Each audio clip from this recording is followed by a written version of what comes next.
You're listening to Gender, a Wider Lens. I'm Stella O'Malley, a psychotherapist in Ireland. And I'm Sasha Ayad, an adolescent therapist in the United States. Since 2016, my practice has been exclusively dedicated to gender questioning teens and families impacted by gender dysphoria. I also work with gender questioning teenagers, and I facilitated support meetings for families and individuals who've been impacted by gender issues. We're curious about the concept of gender and how it's unfolding in the wider culture. Join us as we look at gender through a wider lens. Dr. Stephen Levine is Clinical Professor of Psychiatry at Case Western Reserve University School of Medicine. He is the author of several books on sexuality, sexual dysfunction, intimacy and love. He's the senior editor of the first, second and third editions of the Handbook of Clinical Sexuality for Mental Health Professionals. He's also been teaching and providing clinical care and writing since 1973. He and two colleagues received a Lifetime Achievement Masters and Johnson's Award from the Society for Sex Therapy and Research in March 2005. And in 2021, he was given his Department of Psychiatry's Hall of Fame Award. In this conversation today, we discuss the chain of trust that exists in academia, and we also explored what it is to be a human, and the nature of the true self, and the nature of love, and how we contain multitudes. Hello, Stella. Well, hello there, Sasha. We're very excited about our guest today. Yeah, Dr. Stephen Levine, and I've been a great fan for many years. And now I think this podcast is going to be scintillating. So I can't wait to get into your brain, Stephen. I look forward to your entry. Oh, God. So where will we start? You really entered this field a long time ago, didn't you? Yes, in 1973, after 30 days in practice, I was at a department of psychiatry and had a half-time private practice. I got a man who told me he was sitting in the backyard with a gun in his mouth under his oak tree, and he decided either to kill himself or to become a woman. And he went to see a psychiatrist who used to be my supervisor a month ago. And my supervisor said, well, there was an expert in human sexuality down at the university. Why don't you go see him? And that was the beginning of my career working with people who wanted to change their sex. You know, he almost killed himself at that point in 1973. And 9 years later, he, in fact, did kill himself after he changed his gender and left his family and left his country and then returned back to live in America and just decided to end his life. So that was my introduction, my 9-year introduction to adults who wanted to change their sex. This was a highly accomplished man. He was the head of our county library system. He had a degree in divinity, and he was a joy to talk to. And he, one day, about 4 years before he actually killed himself, he slashed at his neck. And when he was admitted to the hospital, he told me that I was deficient as a therapist because I failed to investigate how angry he has been all of his life at his parents. And he was quite an educational experience for me, both as a he and as a she. And she and I wrote a paper in the Archives of Sexual Behavior in 1983 called Increasingly Ruth, towards an understanding of sex reassignment surgery. And then in 1984, when he died, I wrote a letter to the editor about Ruth's suicide. So I've been accused of being very conservative on this issue and biased by that experience. And in fact, I plead guilty. That was my introduction. And unfortunately, it's not the only case of people who have aspirations, who think that their troubles as a person will disappear if they change their gender presentation and change their bodies, and only to discover that life is not as easy as they imagined, and they didn't escape much. So I plead guilty to being biased, and I think all of us have a kind of bias, and we ought to own it. Couldn't agree more. I gather, like, Ray Blanchard's work on autogynephilia would have come much later. Did that enter into your work with this person, or is that inappropriate to talk about? Well, no. Blanchard's concepts came 6 years after after Ruth's death. Wow. So I actually don't remember a great deal of the developmental details of that person. I would have to reread the paper, which Ruth wrote much of it.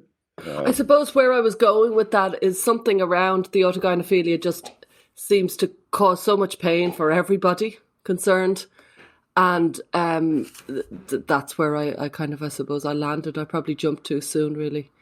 But I think, in the 90s, this was a big concept, and we were worrying about the different pathways towards the declaration of I'm a transsexual person. Back then we talked about transsexuals, and now we're talking about transgendered, which is a reflection of the changing landscape of identity, personal identities.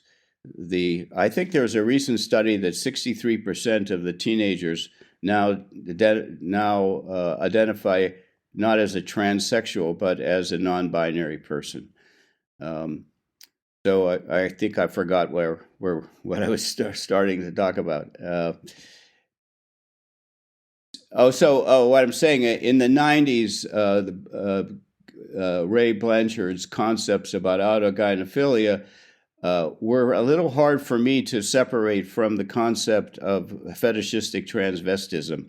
But the point is, in the 90s, we were very interested in the pathways towards an adult trans identity.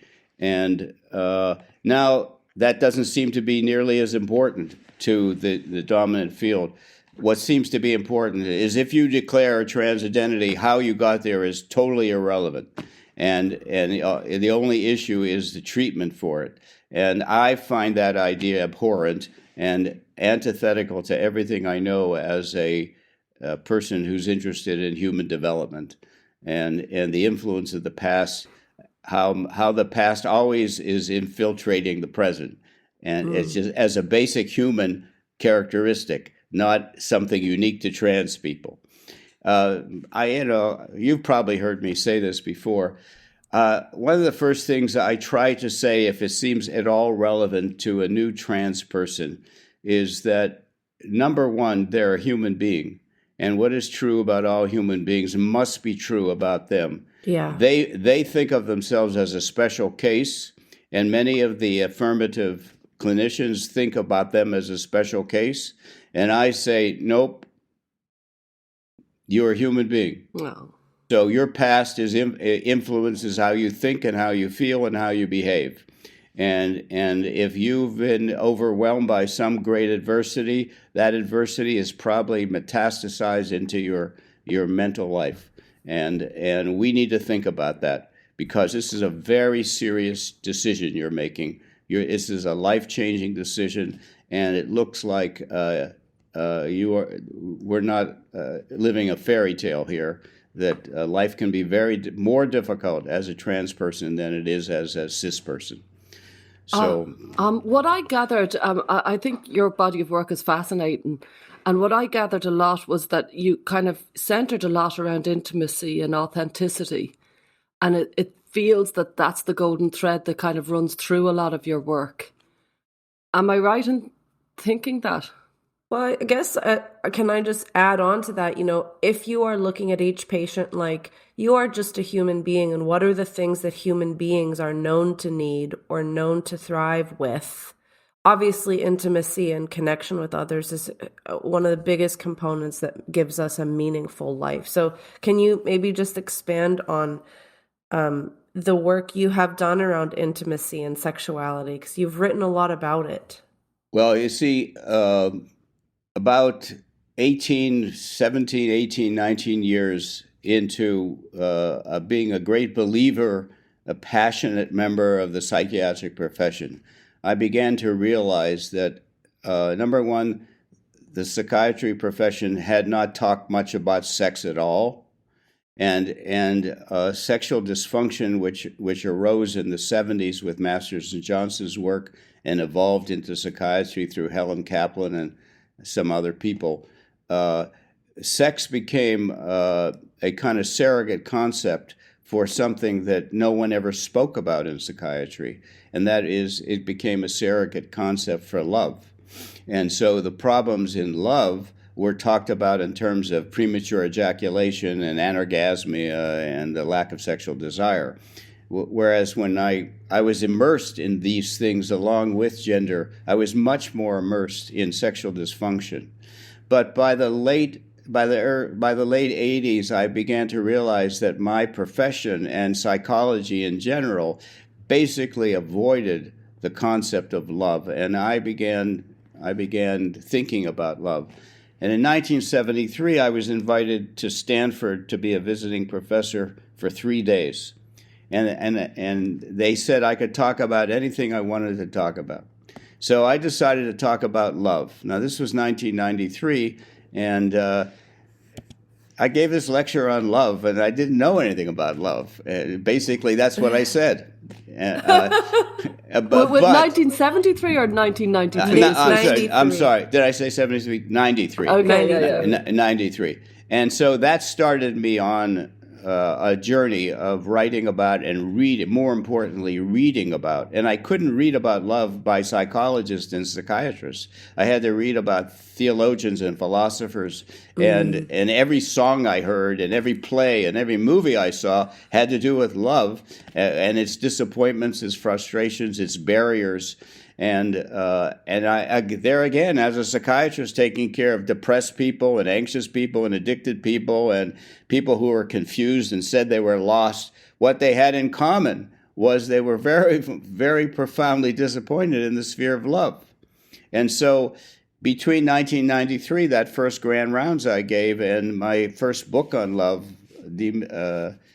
Demystifying Love, in, I think, 2006, I really had read a lot about love, and it began to conceptualize what I like to say love was a noun, and what is this thing called love? I had 9 definitions, and then I said love was a verb, love is a process of two people evolving together. And so to me, I began thinking about the psychiatric syndromes that we were called upon to treat in terms of the ability to be successful or unsuccessful in the sphere of love. Now, I realized that this was not a good topic to talk about, because if you're sitting in a grand rounds talking to 100 mental health professionals, probably 40% of them have been divorced, and another 12, 15% are in process of getting divorced. So they didn't want to talk about disappointments in love. And they didn't even want to talk about the sexual consequences of being disappointed in love. So you know, when I feel successful, I think about, you know, my papers, or who read my papers. When I feel unsuccessful, I look around and I see that my colleagues still avoid sex and they still avoid love. So I'm not the lone voice, I hope, but I am one of the few voices, as you said, who begins talking about this, and I talk about this through psychological intimacy, which is the ability to share your subjective self with somebody who listens without criticism, who pays a great deal of attention to what you're saying, understands, grasps what you're saying, and feels privileged to hear what you've said. And as a result of that, whether it's 2 people on a date or husband and wife getting closer again, there is a reestablishment or the initial establishment of the bond between the two people, and that bond has an erotic component. So to me, psychological intimacy is the beginnings of love. The essence of love is the ability to share and know another person's internal life and continue to share it. And that creates a wish to have a sexual closeness to the other person. So we see so many people without sexual desire, but it's without sexual desire for their partner, as opposed to without sexual desire. And so in the early 80s, I was writing about the nature of sexual desire. And I, distinguish between sexual drive, what I like to call horniness, and motivation, which I don't think you're the only person who's used that term, by the way. Right. No, I adopted it from my high school days. Okay, great. So continue, and motivation as well. Right. So motivation had to do with the willingness to bring one's body to a particular person, or the lack of willingness, the unwillingness. And then there was the cultural or value aspect of desire. Is this a normal behavior I want? Is this an immoral behavior, an immoral behavior? So obviously you could have sexual desire for somebody, say you're a 45-year-old man, and you have a sexual desire for a 14-year-old. Well, somebody would call that immoral. But desire can be conflicted. And so the whole subject of sexuality and the subject of love is an introduction to the nature of human conflict, human dilemma, human conflict. So then if we move to gender and we want to say, oh, this person is a trans person, there's no conflict about that. There's no background that's relevant to that. It's all just biologic, and the only treatment for it is hormones or social change or genital or other bodily transformation. That brings me back to, my God, what a special case. What an oversimplification. What a classification of you as a non-human person. Because as far as I know, when you were, I know you did great work on premature ejaculation and erection problems. As far as I know, you had the same idea that let's not just throw medicine at this. Let's have a look at what's going on a deeper level. Yes. Well, for premature ejaculation, the cost-effective treatment for that is now a medication. And I've come to do that. But we used to treat that with behavioral approaches. And I think both ways can help. And the question is, what's more cost-effective, and what does the person want, and what does the couple want? In all sexual dysfunctions, I think we really need to look at what's going on between the two people, and not just look at the patient's symptom. This is the problem in psychiatry and in medicine in general, by the way. We have a history of focusing on the patient, and everyone else is their loved one. That's how hospital people talk about it. Their loved ones. But you and I know that many times their loved ones are very conflictual relationships. They're not really loved ones. But anyway, the focus on a symptom misses the idea that the real patient is the couple, you see, and the dynamics of the two people, whether they're gay or heterosexual, it doesn't matter. And so we miss the contributions, and we're looking for very simple things like, well, this is a biologic problem. And sometimes sexual dysfunction is a biologic problem. And I think that's one of the reasons to train in mental health, is to be able to discern when something is organic primarily and when something is primarily psychosocial, interpersonal. And so we get back to the whole trans person, the trans person. And I think what I've been saying, please don't oversimplify this. Please. I think what's at stake here is not only the trans person's future, but their parents' future and their siblings' future, you see, and their physical future. So again, we have medicine and the affirmative care people take the 16-year-old or the 23-year-old or now the 7-year-old, and they're saying, well, we have a treatment for this. It's socialization, it's hormones, and it's ultimate surgery. But again, like the guy with premature ejaculation, or the woman who has no sexual desire for her husband after 3 years, the issue is not the patient per se. An additional perspective, not to be ignored, is that gender dysphoria arises within a family, and what are the social influences on that child? You see, and the impact of this will have profound impacts on mothers, fathers, and siblings and grandparents. You probably have had this experience of having a grandparent come visit you, crying about their grandchild, they're old enough to understand what this means more than sometimes the grandchild, and so. Part of my practice in trans medicine, so to speak, is dealing with the relatives of the trans person. And I can't tell you, I've never seen parents who weren't profoundly distressed about this. Even if they eventually come on board, they go through hell. And there are lots of people, mothers and fathers, who are seeking psychiatric care for their depression. And what's the precipitant? My kid is trans.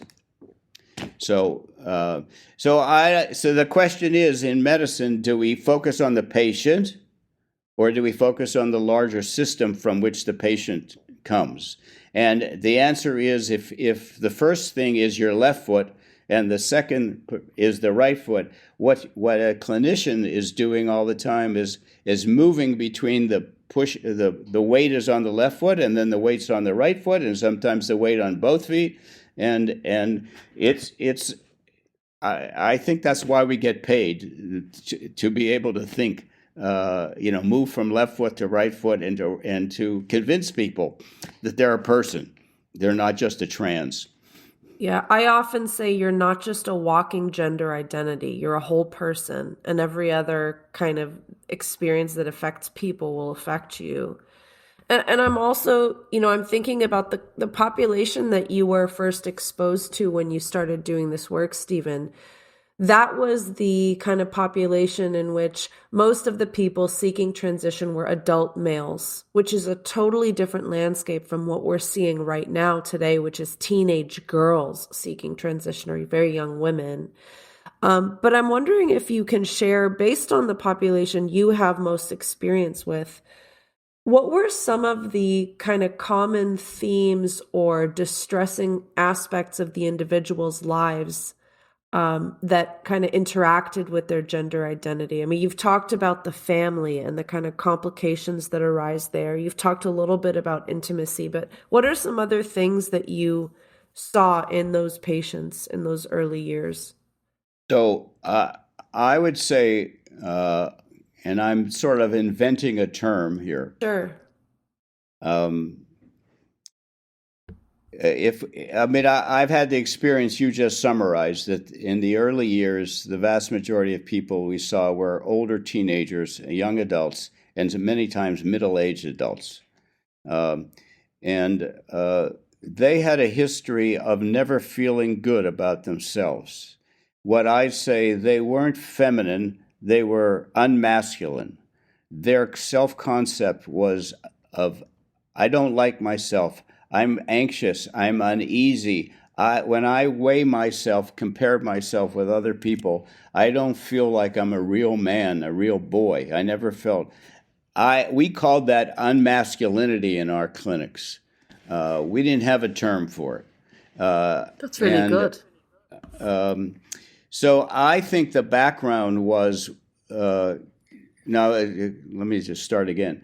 If I translate unmasculinity into psychiatric terms, I would say this was a problem of impaired narcissism, impaired self-protection and self-love, the sense of not being worth. Now, the question is, I don't mean a narcissistic character disorder, somebody who's like Trump. I mean somebody whose sense of self is not positive.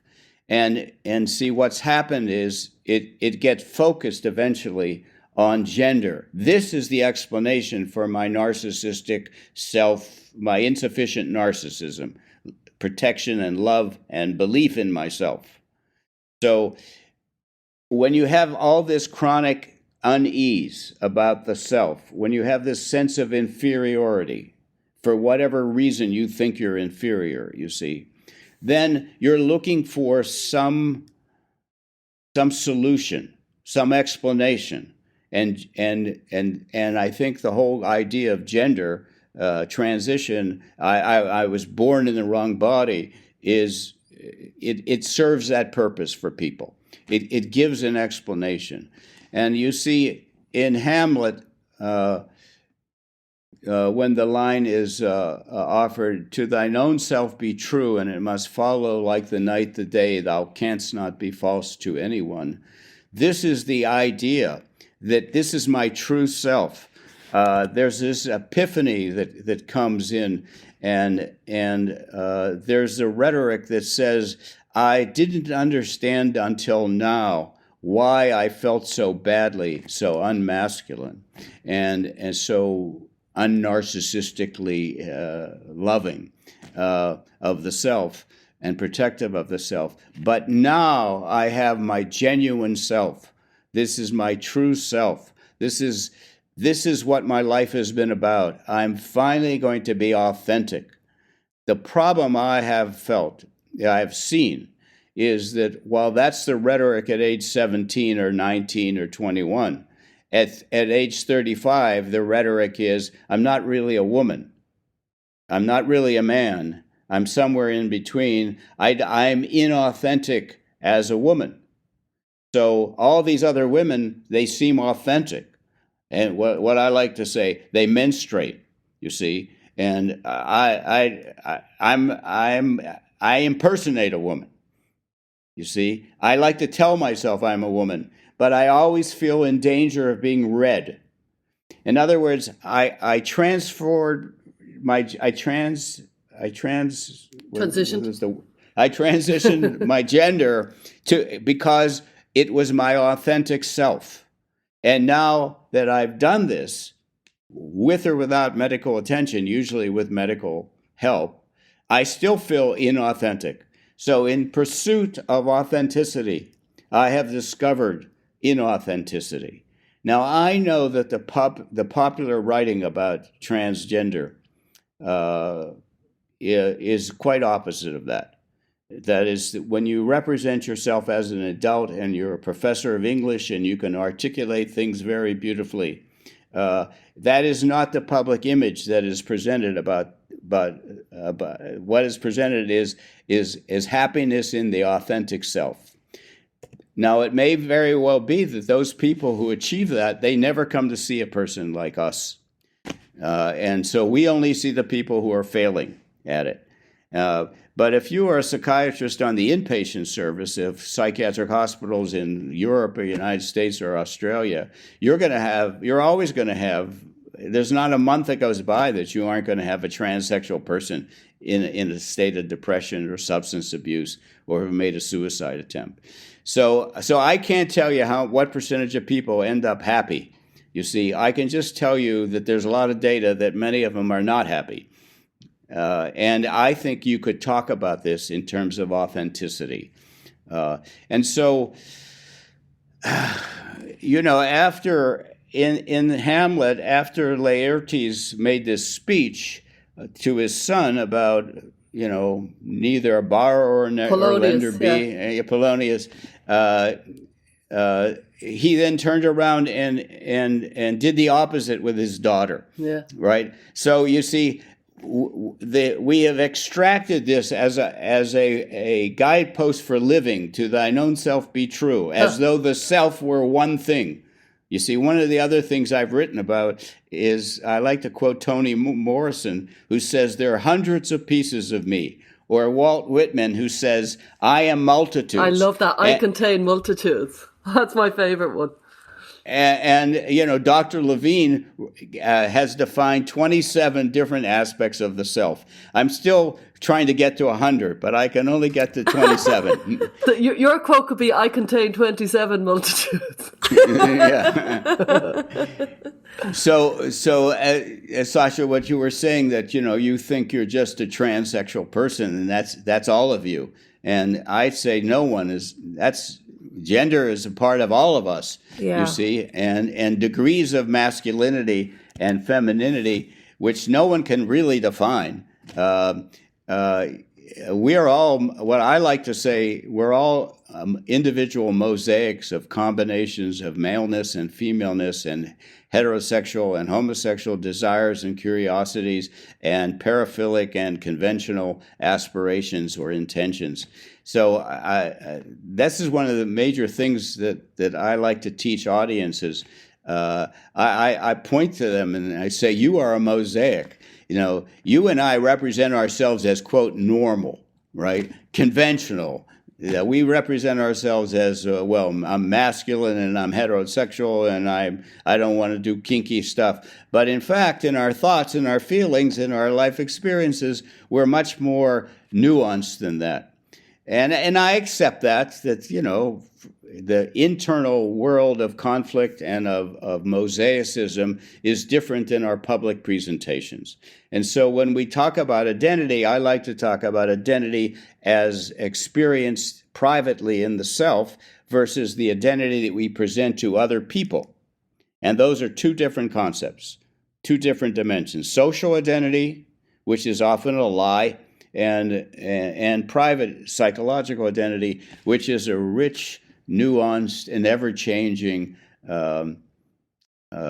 mosaic. Oh, so I like to use the concept of a kaleidoscope. There are little pieces, and you turn the kaleidoscope, and what turns the kaleidoscope is in our lives is our maturation, our aging. And the form, the shape of the image that we see is slightly different, you see. And so the idea that one's trans identity is fixed, just like my sense of masculinity is fixed at age 17 or 21 or whatever, to me is ridiculous. It's just not true, you see. We hope you're enjoying this episode of our podcast. We work very hard to maintain high-quality content for this show, and we're grateful to Rhyme and GenSpect for supporting us. Rhyme, or Rethink Identity Medicine Ethics, is a non-profit organisation dedicated to improving long-term care for gender-variant individuals. Visit rethinkime.org to learn more. And GenSpect is an international alliance of parents and professional groups whose aim is to advocate for parents of gender-questioning children and young people. If you'd like to become a patron, you'll have access to weekly transcripts and special Q&As, and you can join our listener community. Now back to the show. It's so nice to hear you just lay it out like that, because your perspective here is so expansive, and it actually creates so much more freedom for the individual to develop throughout their lifetime and experience themselves in more complicated ways. And I find it almost like an indication of, I think, something that's happening on a larger scale in society, that things are so atomized, and it's like the mental health profession response to somebody saying, hey, I'm questioning my gender, is actually to double down and like you talked about your patients, once they reach their 30s, many of them start to feel inauthentic as a trans woman, let's say. And it's like the mental health response currently is, you are authentic. We promise. You're really, really a woman. Don't worry about that kind of conflicted narrative in your mind. And I wonder if you can comment on, you touched on this is a problem in medicine and psychiatry, but why do you think we have leaned into such an atomized and definition-based categorized way of seeing people rather than understanding that we are these mosaics. Earlier this week, I read something in the New England Journal of Medicine, and it had a phrase quoting an anthropologist that medical education involved a chain of trust, a chain of trust.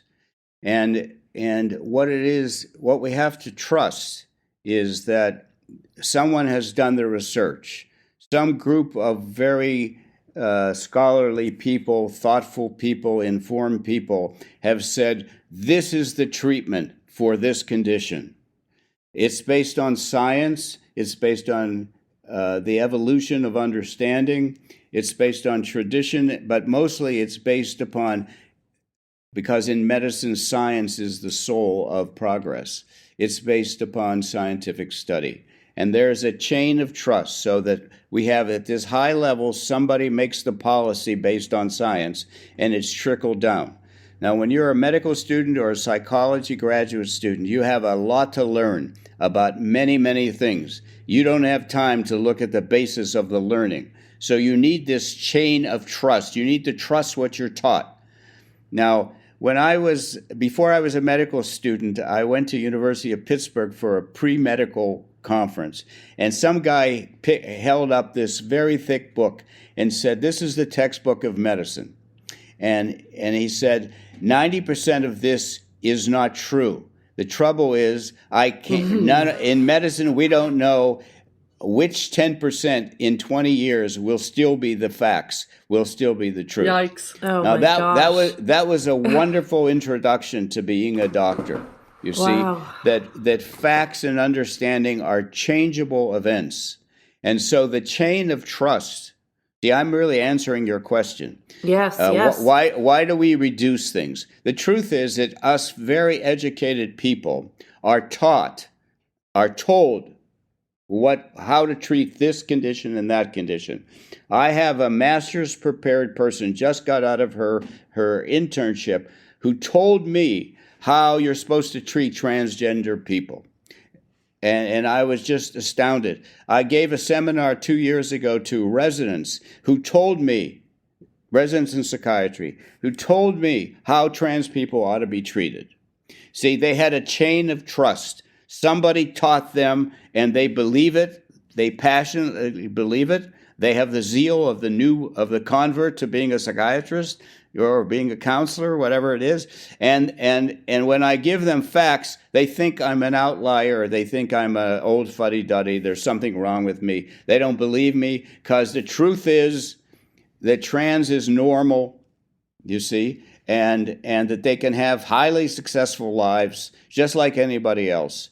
And it's not based on experience. It's certainly not based on any scientific scrutiny, you see. And so what I'm really saying is that so many of the doctors just practice how they've been taught to practice. We none of us have the brain power. We take care of so many different things. We can't be experts in the original chain of trust at all. You see, so of course we oversimplify everything, and we rely on a few skeptics like the three of us. Well, and you don't only rely on skepticism. You rely on, I suppose, working in the field since the 70s. So you presumably have a good long-term perspective that not that many people have. Well, I guess that's one of my credentials, that I'm old. That's a very nice way of saying it. But I hope that it's not my age. I hope it's the cogency. You see, like I too like to simplify things. Like you're a human being. Like there's a chain of trust. And I actually believe that when it comes to transgender treatments, the chain of trust is untrustworthy. And I think whether it's the court system or the medical system, WPATH, World Professional Associations for Transgender Health, has been is the source of all knowledge about this, of all education about this. And you see, when you look at the scientific basis of their recommendations, it's lacking. And you were the chair of WPATH at some point. Well, I was the chair of the fifth edition of the Standards of Care, and we recommended that two different professionals had to write letters in order to get hormones, and the president of WPATH at that time took an immediate dislike to that, and he decided that while he couldn't unpublish the fifth standards of care, he wanted a sixth standards of care, and then 3 years later there was a sixth standards of care that was almost word for what our group did, except for one letter was necessary. That is, he wanted to make it easier to get transgender. But you see, I couldn't stay there because I began with that organization because it was a scientific organization trying to understand this phenomenon and what we should do about it. And I can tell you that when I wrote, our group of 8 of us wrote the 5th edition of Standards of Care, we were not looking at scientific studies. We were not looking at scientific studies. What passed for scientific studies today would not be scientific studies. We just used a consensus judgment of these 8 people. So even today, the recommendations from the Standards of Care are not, they're consensus of professionals in the field who earn their living providing these kind of cares. And there was an article in April of this year, of last year, in the British Medical Journal Open, criticizing or analyzing all the standards of care used in the transgender world. And they really were very critical of WPATH. And I had nothing to do with that. Nothing. I think it's time for a re-examination of the wisdom of affirmative care. I'm not saying affirmative care doesn't help some people, but I'm not so sure how many people it harms and how many people actually come to feel inauthentic and regretful and develop post-transition new psychiatric problems or continuing or worsening psychiatric problems. And I've certainly seen people who make transition and get depressed.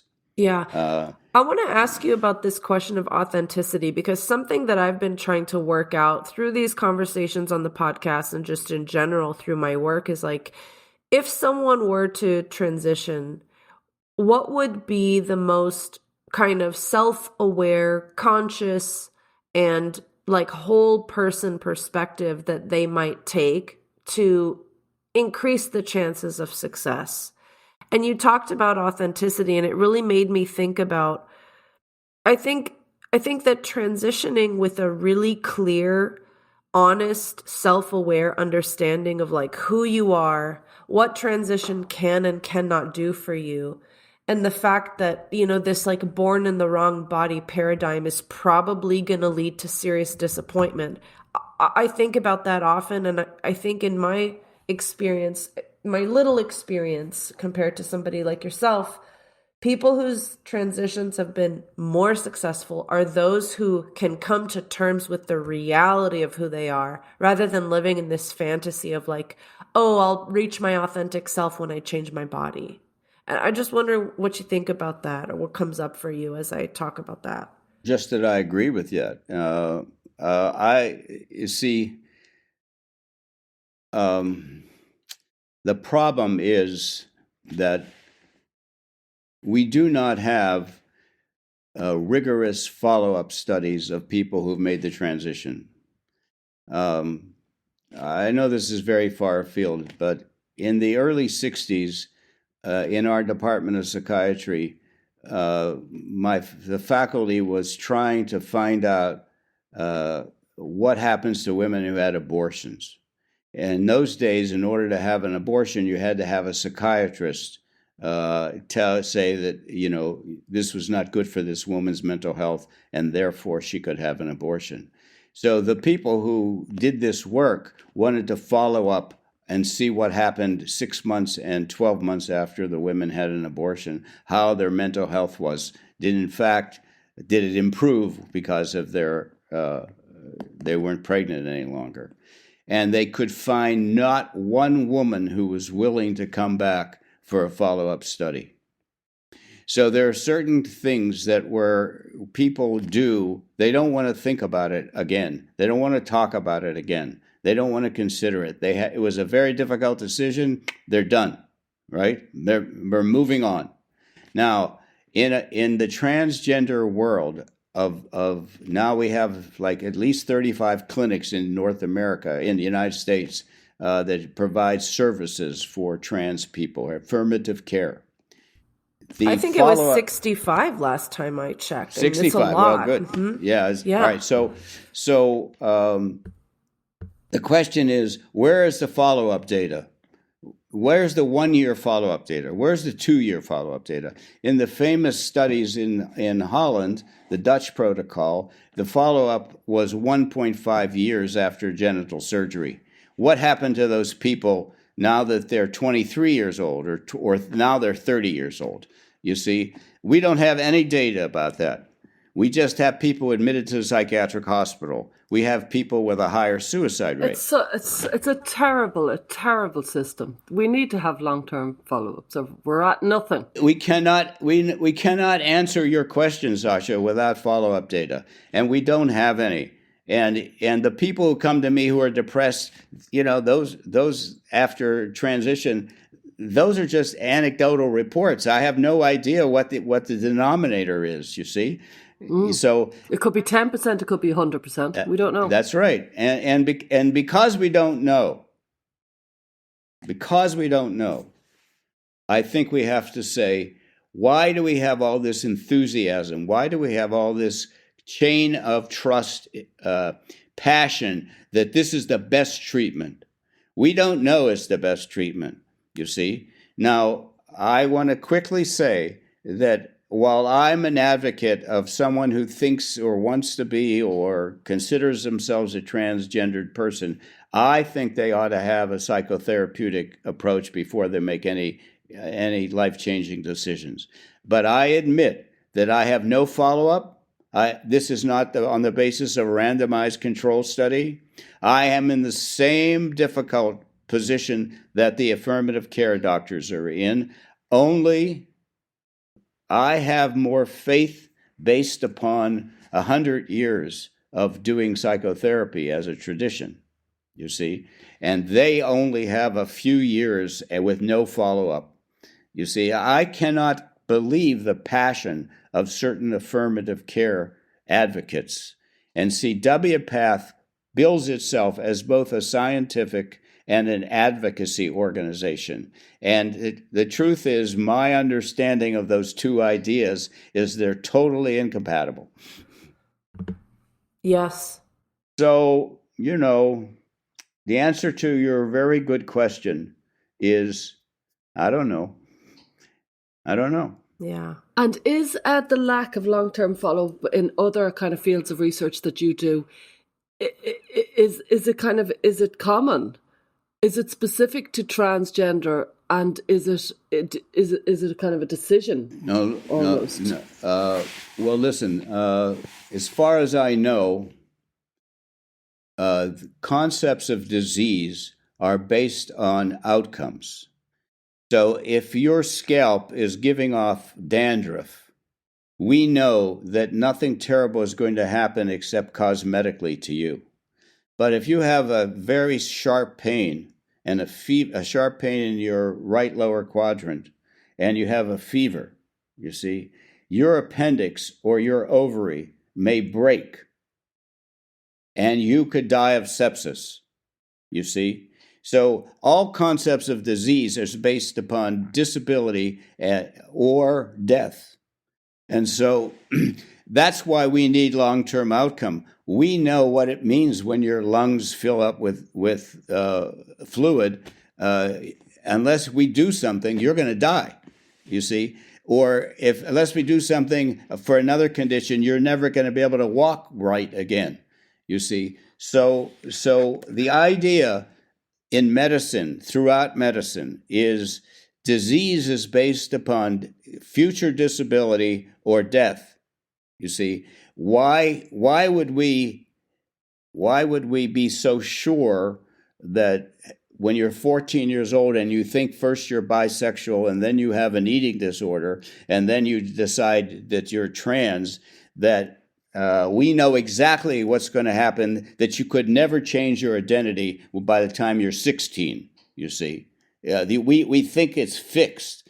Where does that idea come from? It certainly doesn't come from an understanding of human development. Yeah. You see, it comes from prejudice. It comes from prejudice, but it's also what's coming up for me, Stephen, is like you opened our conversation talking about your first patient who explicitly said, I had a gun in my mouth and I decided I will either kill myself or transition. So I think those kinds of stories and those kinds of experiences that are so dramatic and feel life or death for your disturbed patient are projected onto the 14-year-old bisexual eating disorder, now transgender girl. And I think people are having a really hard time grappling with the absolute tragedy that exists in suicide. And then what do we do with that information and whether or not we should apply that indiscriminately to anyone who says I'm trans. But Sasha, to go back to your earlier point, when you have that 14-year-old girl, the doctor who's into affirmative care believes that transition will fix this. Yeah. And see, that's oversimplification. Yeah. That's the chain of trust. Now, the doctor wants to help. This is such a sincere thing. Yes. This is such a noble thing. I'm going to take this disturbed little girl, even if she comes from a disturbed family, even if she's been sexually abused, right? Even if she's been neglected. Even if in early life her mother had a postpartum depression and was hospitalized for 3 months and she had 6 different people take care of her, you see. I'm going to fix this. And I have to say to the doctor, you're assuming you're going to fix this. How do you know you're going to fix this? You see? And can you look at these 16 studies that show you about the mental health problems of adults? So I think we have to go back to what's in the mind. What are the assumptions that the affirmative care doctors make? And I can tell you, I think it's 1, that this is basically biological. 2, that it's fixed for life. 3, that psychotherapeutic non-interventions are useless, if not destructive. And that 4th, that transition will diminish suicidality and the risk of suicide, and equally important, the assumption is that their functioning in the world will be improved by this. Those 5 assumptions, I think, are all highly questionable. That's my diplomatic way of saying all those assumptions are wrong. And so what should we do? And I'd say, ultimately, the parents, the child, and the doctor have to recognize this is a very unknown and difficult, what I like to say, fraught decision to make. And it shouldn't be made quickly, and it shouldn't be made without understanding the issues involved. And the issues involved have to do with some of the things we've already said: the effect on the family, the long-term effect on this child, and what this means to take cross-sex hormones for your genital function, for your ability to obtain a loving, lasting relationship, and your ability to feel stabilized by love, you see. And what is most frightening of all that stuff is nothing compared to this. What is most frightening is that there's lots of evidence that the longevity of transition people is about 20 years less than people who don't transition in the general population. And so it's not just death from suicide. See, I know that the suicide rates are much higher in the trans population than it is in the general population, but actual numbers of people who suicide is relatively small. The numbers of people who are have suicidal thoughts are very high, but people who are actually die from suicide, although in Sweden, in the first 30-year follow-up of everybody who had sex reassignment surgery showed 19 times greater suicide rate. You see, the numbers of actual people who suicide are small. Among teenagers, for example, there's some data that's about to come out, I think, that it's far less than 1/10 of 1% of trans people, trans teenagers who kill themselves within 4 or 5 years. But even though 44 or 45% are currently suicidal. So what I'm saying is that in the early studies, the death rates from cancer and cardiovascular disease and accidents were elevated, and what that really means is that the lifestyle things predispose them to physical diseases. So, if you're a parent, you want to die before your children. You see, so for many of these kids, they're going to be sick. And I just saw a slide of the famous Jazz Jennings. You know that name? Yeah. Apparently, Jazz Jennings was a very thin, very attractive person when she had surgery. And in the post-operative time, she is now grossly obese. I saw a picture of her. She is grossly obese.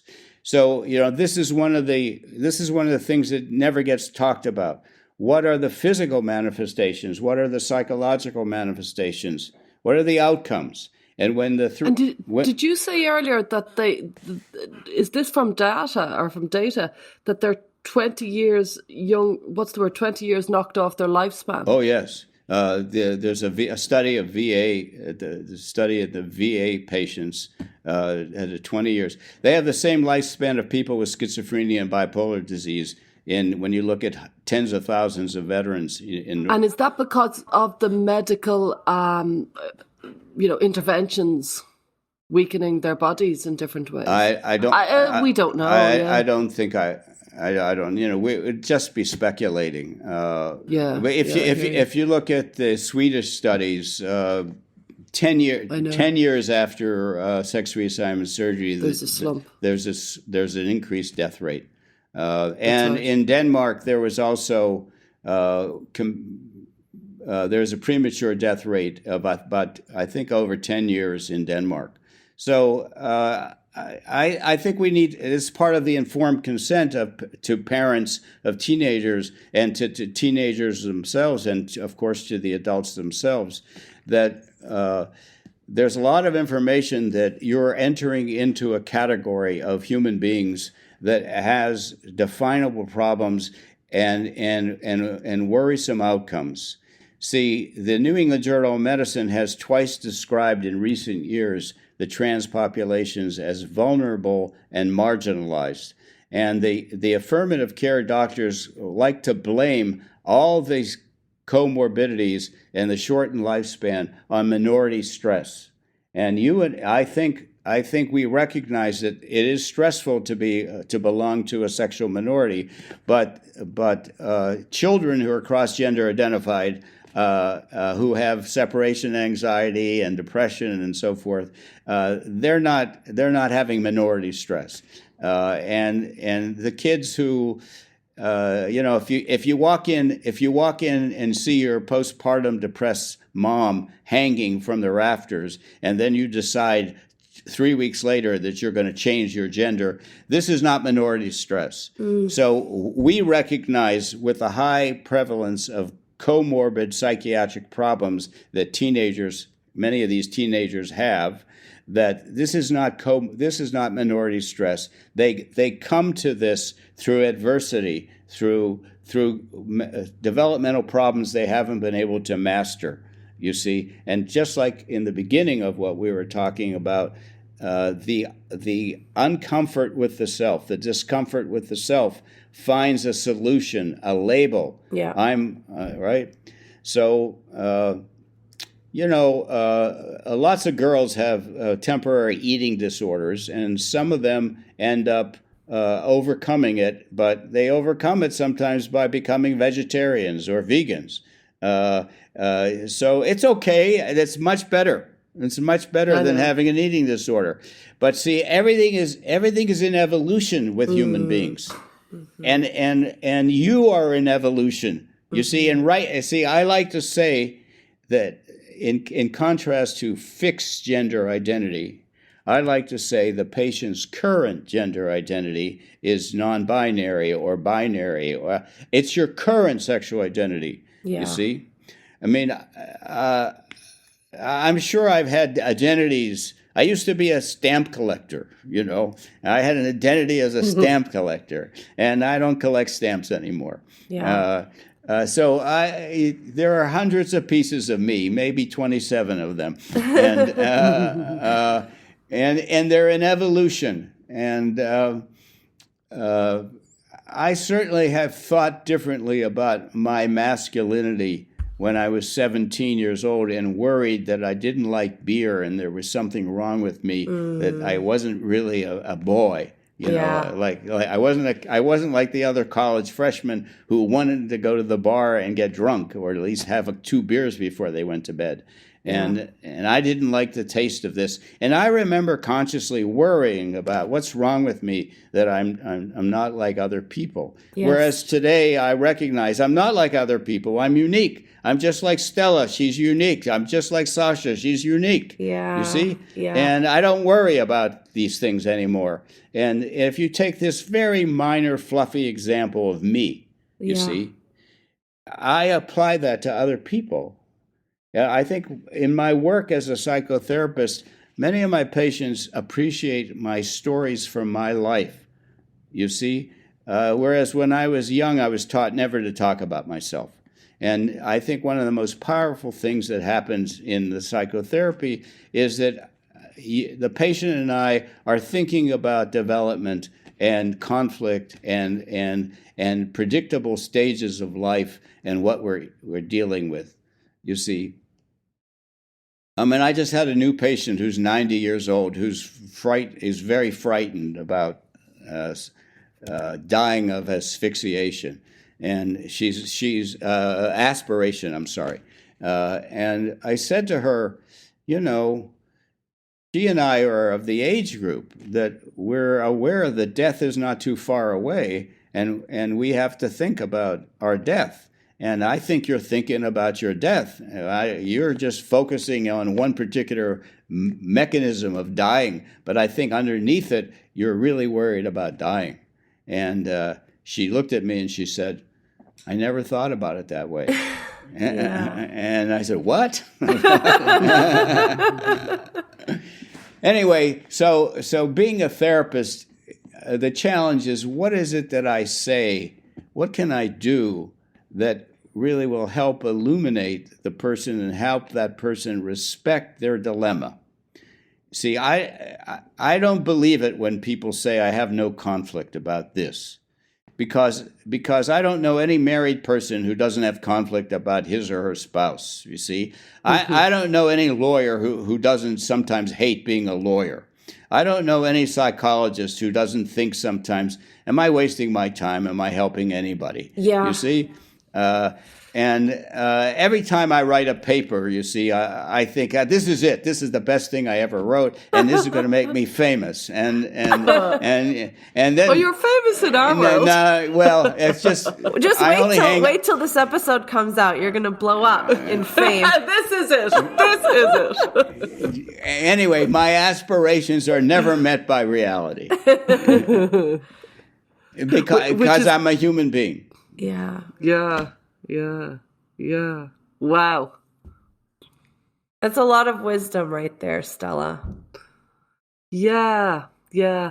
I love that you rounded on love and kind of the depth of the human and you stayed there. Yeah, well, the my introduction to this came in medical school when someone presented this idea that if your spouse dies this year, your chances of dying within 12 months of your spouse is increased.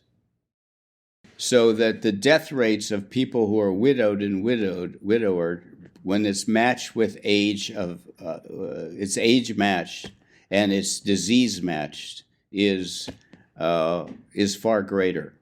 And then there was the Grant study, which was a 50-year study of Harvard freshmen who came in 1948.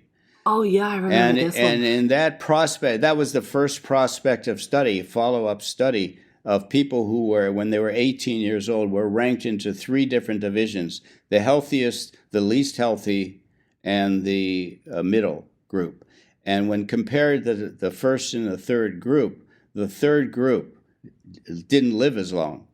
You see, psychological health, as measured at age 18, was somehow predicted adverse outcomes. And so if we say that many of the trans kids have adverse mental health, you see, that in itself, besides for cancer and heart disease and accidents and so forth, that in itself may predict a shortened lifespan. So let's talk a little bit about suicide or death in transsexual people. The issue is, it's not simply suicide, is I guess what I'm saying, and it is sort of unhealthy lifestyle. It's smoking, and I think the underappreciated aspect of this is substance abuse. And substance abuse it usually begins with marijuana, but if you look at all sexual minorities, the rates of substance abuse is much higher than in the cis population, where it's not small, by the way. So we need to ask ourselves, why do people treat themselves with substances of abuse? And I think it's because they're mood altering, and what we're trying to get people to do is to enjoy their life and not be dependent on substances, whether it's antidepressants or cocaine, you see, or heroin or opioids. So the difficulties in living a full life, living to a ripe old age, it's just a statistical thing, but when we study these things statistically, we see that they have to do with multiple mechanisms. So, for example, as you two are very well aware, there's a very high percentage of trans teenagers who are on the spectrum. But if you look at autistic people who are not transgender, their suicide rate is much higher than the general population. And their lifespan is not as long in the general population. So you see, sometimes we say, oh, if the trans person, if you're trans, you're gonna die of your trans state. But in fact, you may be dying of your previous mental illness. You may be dying of autism, for example, and we're attributing to being trans. So we need to think skeptically. We need to think critically. We need to be dispassionate about this, and to be dispassionate, to be skeptical, to say show me the data, seems to be politically incorrect, which is ridiculous. You see, we want to apply the same scientific standards to this condition as we apply to, say, lupus. And we can't, because we have people, doctors, who are passionate advocates, you see, and that goes back to the contradiction between advocacy and scientific neutral scrutiny. you see. And we need to endorse the value of science, and so the three of us have agreed that we can't answer many questions because we don't have good follow-up data. Well, that's a scientific position, you see. That's just, you don't need to be involved in this field at all to recognize that. And many of the people who have reviewed, like people at NICE and the Swedes and the Finns, have recently reviewed the data about hormones, puberty blockers and hormones in teenagers, and have found that the data are lacking, you see. And many of these people who reviewed it, they're not people giving out the hormones or doing the surgery. They're just scientists, methodologists. So I think the three of us are saying, I don't know the answer to many questions. And because I don't know the answers to these questions, I think the questions need to be front and center. And when we inform parents and inform teenagers about what they're thinking about undertaking, our ethical responsibility is to teach them what is known versus what is believed, you see? And they have to make a very difficult decision. Now, I want to say that sometimes I read papers and they talk about the doctors recommending transition, the doctors recommending hormones.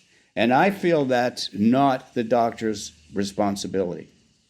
I think the doctor's responsibility is to diagnose this, understand the factors that is pushing the child in that direction and the family in that direction, and to inform what the parents and the child of what is known and what is not known and what the alternative treatments are. And the parents and the child make the decision, not the doctor. The doctor does not have the data to make the decision. If you have appendicitis, I have enough data to make that decision to say you need an operation. But given the state of knowledge and the state of belief, and I want to separate those two things, you see, it's not ethical for the doctor to say you should transition your child.